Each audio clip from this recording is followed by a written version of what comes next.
What's up, everybody? Gajewski here, back again with the Odd Shopper channel. Today, we're talking some college basketball bets ahead of Tuesday, February the 6th. Before we get started, make sure to hit that thumbs up button, subscribe to the channel, and hit the notification bell so you know when this and all other content goes live. We're also brought to you by BetMGM. They have a limited time offer for those of you in legal states, with the exception of New York, Puerto Rico, and Nevada. What you'll do is click the link in the video description below, make a deposit of at least $5, then turn around, make a $5 wager on any team, market, total, whatever you want.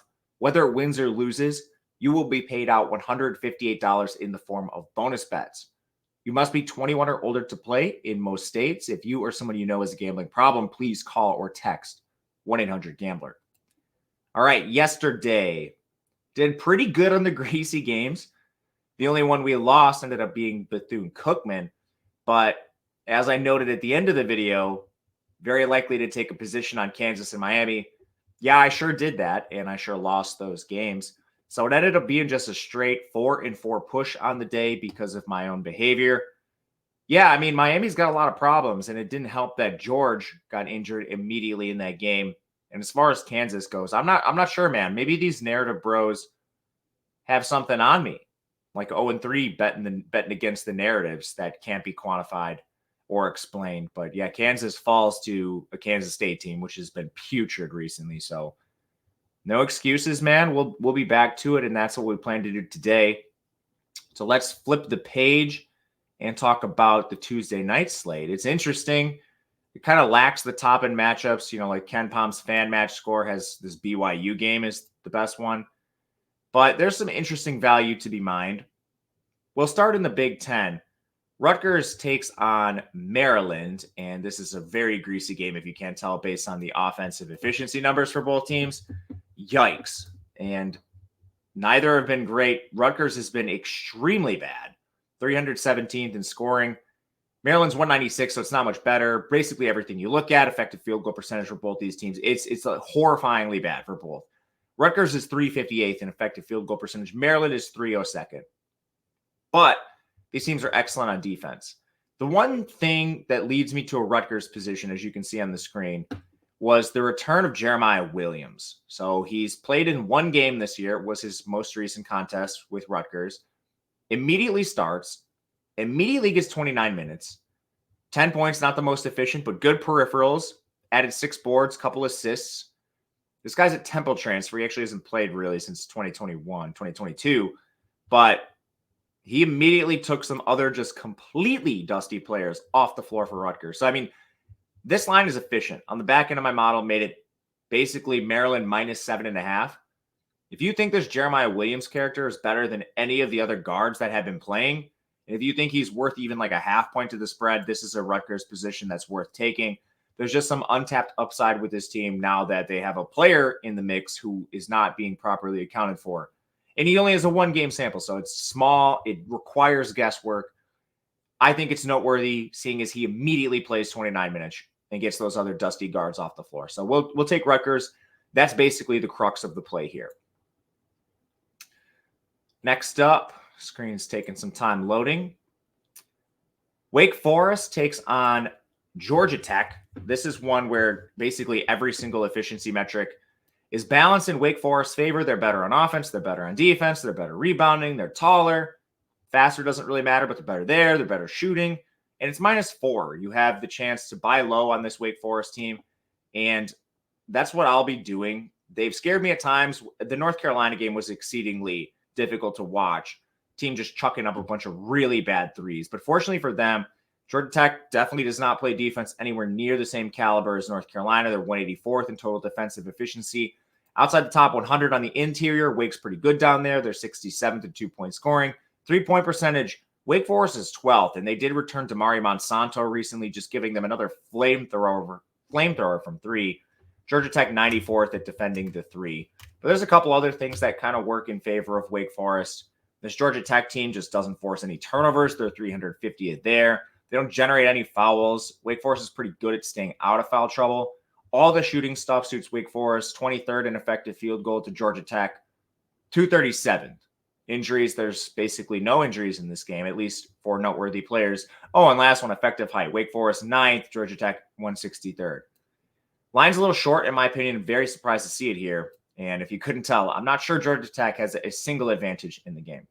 So we'll back Wake Forest in this spot on the road. A lot of road teams. But we head to the Big 12. Iowa State takes on Texas. This one's tough because Texas, they got Dylan Disu back. They've been better of late, played Houston to an overtime game. But Iowa State still have them as the better team. Offensive efficiency, they do lack a little bit, 45th to Texas 20th. But defensive efficiency, very, very much in the favor of Iowa State. And there's a couple places they'll definitely be able to exploit Texas. Tempo slow, but ultimately I think this game should be close to a pick 'em. As far as the stylistics and why, a couple things Iowa State does on defense are really going to give Texas problems. This is the number one team in the country. I think they're tied with a few others in generating turnovers. Texas has kind of lacked a true point guard for most of the year. You know, like A. Smith will play it sometimes. Tyrese Hunter's been really bad through most of the year. So this team is 201st in turnovers committed. You also have an excellent team in Iowa State in drawing fouls. They're 24th in that regard. If you've watched Texas play, you know Dylan Disu cannot keep his hands to himself. I would love to, maybe I'll do this just for fun, look at the analytics and see the chances that Dylan Disu falls out of this game, because they're, in my opinion, probably pretty high. But anyway, yeah, that's another slight micro edge towards Iowa State. Effective field goal percentage is really close. Both these teams are excellent. Iowa State 59th, Texas 35th. Iowa State, I think, is the edge on the interior, albeit slightly. Again, Disu being back definitely helps Texas. Texas has a three-point edge. They're 26th to Iowa State's 91st. Neither of these teams defends the three well, but neither of these teams really shoot a lot of threes. Iowa State 301st in three-point rate. Texas 259. Some of that does have to do with pace. So before those of you in the comments come crashing in talking about A. Smith shooting threes, I know Texas is 244th in pace. They don't play fast, so I get it. But anyway, in my opinion, two extremely close teams that do a lot of the same things well, with a few micro advantages Iowa State's direction. That was enough to make it closer to a pick 'em in my model, rather than looking at Iowa State as a dog. To play this, I think you can just take the 2.5, take a 2. It's available to you. I'm not really too interested in the money line because I do think this is pretty efficient, but I could see sprinkling that if you wanted to as well. A lot of good players in Iowa State. Excellent defensive team. Should be forcing a lot of turnovers against Texas. Next up, we head to the Big Ten. Indiana takes on Ohio State. This is one we'll look to a total rather than a side, and I think the under is the play here. I actually got pretty fortunate and got this before it moved a bunch. I have under 145, but I do believe 142 is fine. Basically, this is a pacing situation that we can look to right away. You see the pacing on the screen. Indiana 140th in adjusted tempo, Ohio State 303. Looking at the last 6 weeks, Indiana's dropped to 181 and Ohio State's dropped to 326. Both these teams have a couple injuries. Xavier Johnson got hurt for Indiana. He's their point guard. Their backup, Gabe Cupps, is horrifyingly bad. This guy has no business being on a college basketball court right now. Scotty Middleton's also been out for Ohio State. He's more of a rotational piece, but he does force their starters into more minutes. And anytime you lose a piece like that, it's not great. As far as some of the stylistics in the game go, strength on strength is a little bit of an issue in this spot. Indiana does play well through their front court, which I think is primarily their best path to victory. And Ohio State's probably shooting over the top of you, but neither of these teams are great at shooting. They're both outside the top 100 in effective field goal. Indiana being better than Ohio State, who's kind of on that skid that we've seen recently. Both teams do not force a lot of turnovers. I mean, this could be slow, full possessions, played down to the end of the shot clock. And right away, it's basically just a pacing thing. So to circle it all back to there, two teams that are slowing and already playing not at the fastest pace to begin with. So 142, we'll go under that. I took a 145. All right, now we get to semi-Greece. Not quite full Greece yet. Dayton's pretty good. Dayton and St. Joseph's. This game should be a lot of fun. And I think we can take some value on the Dayton side. This team is awesome. And I don't think people are actually properly accounting for them fully yet. So right away, just looking at most of the efficiency metrics, they suit Dayton basically across the board. Offensive, they're 15th. St. Joseph 61. Defensive, Dayton 66. St. Joseph 131. Rebounding, actually, slightly favors St. Joseph, but this should be pretty close. Dayton has a height edge. They're 105th. St. Joseph is 132nd in effective height. And a lot of that with St. Joseph comes in the offensive glass, where they do rank ahead of Dayton, but that stuff's just effort. And you can also see with the height advantage, Dayton should be able to neutralize some of this with their defensive rebounding. Effective field goal, Dayton 17, St. Joe's 39th. So there's just edges for days. And what I like about Dayton is they have multiple paths to beating you. So St. Joe's, it's not like they're a slouch on defense. They're 58th in the interior defense. Dayton does play pretty well through their interior. They're 67th in scoring in that department. But this team is also 7th in three-point percentage. Dayton has just a plethora of offensive weapons that can get it done against you. And that's where you see St. Joe's rank a little bit worse in terms of where they defend. But I mean, Deron Holmes, this 6'10 forward, man, watch him play if you get the chance. Shooting 40% from three. He's 6'10. He's some of the best efficiency metrics of any player in the country. Nate Santos, 6'7", forward winger, shooting 43% from three. Kobe Brea, 48% from three. Kobe Elvis, 35. I mean, there's a lot of excellent players for this team, a lot of good transfers that have come into the program and should be able to get it done against St. Joe's, who I'm not buying, and I think this line is a little light. Last one we'll talk about in depth before we get to some extra grease in a rapid fire section. Charlotte taking on USF. Charlotte's been a really surprising team this year, and I still think we can buy low on them in this spot. When we look to both these teams, Charlotte, 102nd strength of schedule. USF, 262nd. So I think that explains some of the record stuff away. Effective field goals tight between these teams, 173 to 152. Charlotte actually is seeding a little bit in this regard. But if you look at the roster composition of both of these teams, Charlotte is a team I really like, and I think they have a lot of room for growth. Their whole team is basically comprised of Power 5 transfers. So you look, Igor Milicic from Virginia, Deshaun Jackson, Washington State, Robert Braswell, Syracuse, Dean Reber, Rutgers.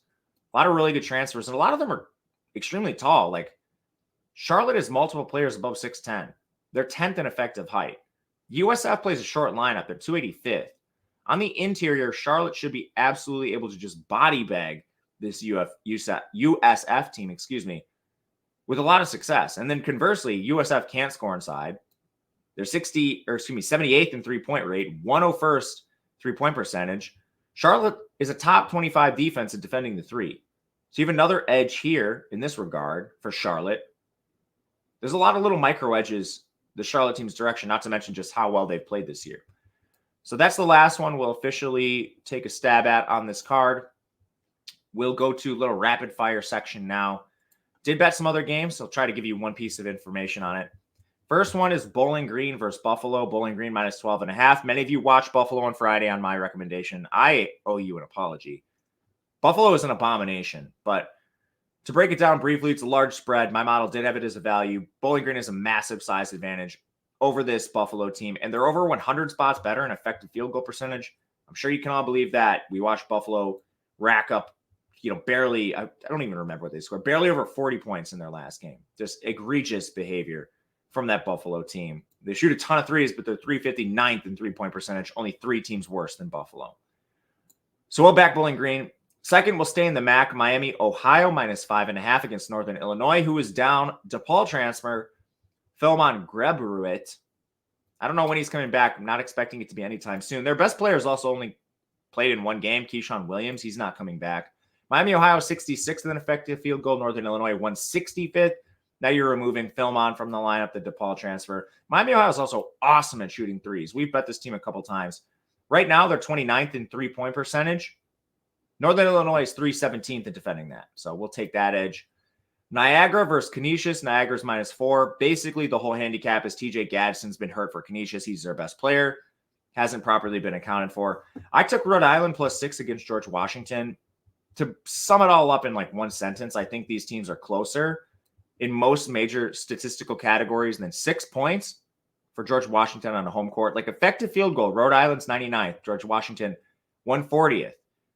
Offensive efficiency, Rhode Island's 128th, George Washington 180th. Defensive efficiency, Rhode Island 274, George Washington 186. 3-point percentage, Rhode Island 53, George Washington 73. It's very close in most of these metrics. So my big surprise was seeing this a little bit wide here with the 6 rather than it being close to a pick 'em. We'll back Rhode Island. Couple totals I didn't put on the official show because they've moved. Fresno State, San Jose State under 143. Fresno's 275th in pace. San Jose is 289th. That's about it. New Mexico, Wyoming over 155. New Mexico's 8th in pace. Wyoming is 223. It's not good. It's not bad. But New Mexico 75th in effective field goal. They can really score. Wyoming's 167th. But Wyoming does shoot threes really well, which gives this a path towards the over, which is the number I like in this game. So pacing lines up. Shooting should be pretty good in Wyoming. Actually, 42nd in 3-point percentage is a lot better than you might think for a middling to below average Mountain West team. Of course, shop these lines. Like a lot of them are going to require shopping, especially the ones at the end. For reference, like that line in the Wyoming game, 155, if you can find that, that's exceedingly important rather than a 155.5. OddsShopper has these tools. The link is in the video description below. Aside from just the odd shopping features, we've consolidated basically all our offerings. The Discord where the experts are giving analysis, myself included. We have our market-based approach for all sports, which shows you plus EV betting spots. It's only $14.95 for a week, $49.95 for a month with no long-term commitments. Check it out. I think you'll like it. And there's a lot to offer. So to recap, we have Rutgers +8, Wake Forest -4, Iowa State +2.5, under in the Indiana State, Ohio State game, Dayton -2, Charlotte +2.5. Then the throwaways, Bowling Green, Miami, Ohio, Niagara, Rhode Island, under Fresno, over in New Mexico, Wyoming. I will tweet out my card if I add anything else. Otherwise, if you have questions, reach out to me on Twitter at @Matt_Gajewski. My DMs are open. And until next time, good luck, everyone. We'll see you later.